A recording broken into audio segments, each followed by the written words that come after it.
Chapter 1. A fire is burning in the fireplace, and it makes the living room warm to combat the cold air conditioning running through the rest of the house. I use this time to banish the memories of my last case, and the previous ones when I was with the agency. I finally have a chance to try to get my mind off my past, once and for all. It all started when Nathan killed Zion, my lover, since he was an abusive and jealous jerk. My grief led to me wanting retribution so fiercely that I was hired by the killer contract agency. I then went on a killing frenzy, eliminating Nicole, Megan, Kelsey, Kyle, and Nathan. I got my revenge, but not without a price. My final step was to swallow Nathan's soul, but it caused me to go crazy, and I ended up gunning down innocents. I was changed into a vampire to stop the rage from consuming me. Once I turned, the rage stopped, and I became sane again. Then I was captured by a crazy necromancer named Rick, and he tried to turn humans into creatures by performing horrible experiments on them. I stopped Rick with the help of the Moonwolf Pack. All of the old case files went into the fireplace, and the bracelet I still have is a reminder of what I have been through. I turn away from the fire and the past. I look around the apartment I love. We moved into it after I became a vampire, and we transferred to the Luxor realm. It is a big place, with 2 bedrooms, 2 bathrooms, an office, kitchen, and even a library piled high with books.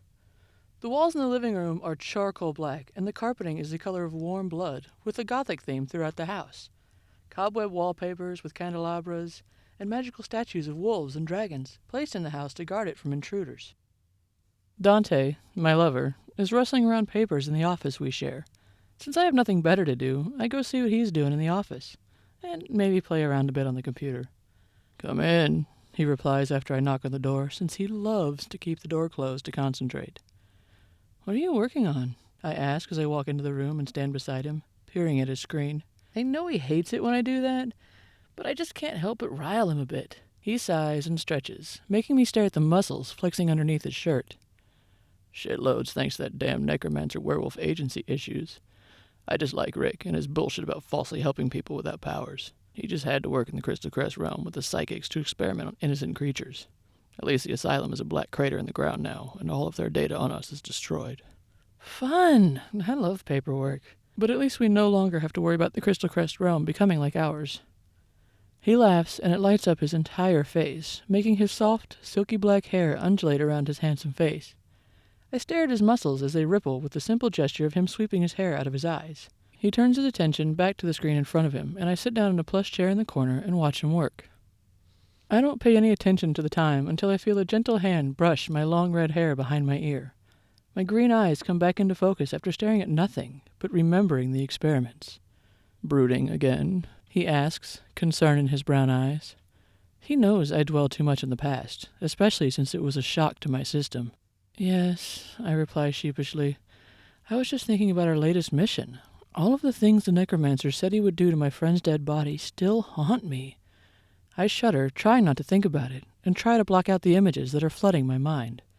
"Thinking of it only makes it worse. He is dead. The asylum is a graveyard. You are going to drive yourself bonkers if you keep thinking about it. I agree with how horrible the situation was, and I wish I could pass on my extra abilities onto you. Then you would never have to fear. Do you think I like seeing you like this?" he asks. "No, and I know it was hard on you as well. I'm sorry I still get lost in the past. At least the werewolves were able to save me," I say with a smile, trying to focus on the good side of my experience.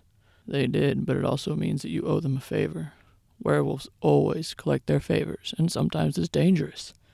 I know I owed them once, and payback nearly made me tied to a member of their pack." I sigh, not wanting to think about what they will want in return for saving my life. I want to check my email, and I hop behind the desk across from Dante's. My mind jumps to more essential everyday things like work and coupon shopping.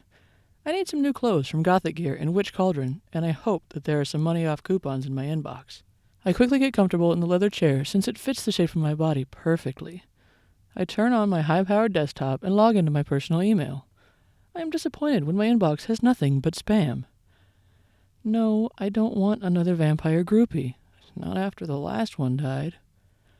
Nope, I don't want to meet any single vampires in my area.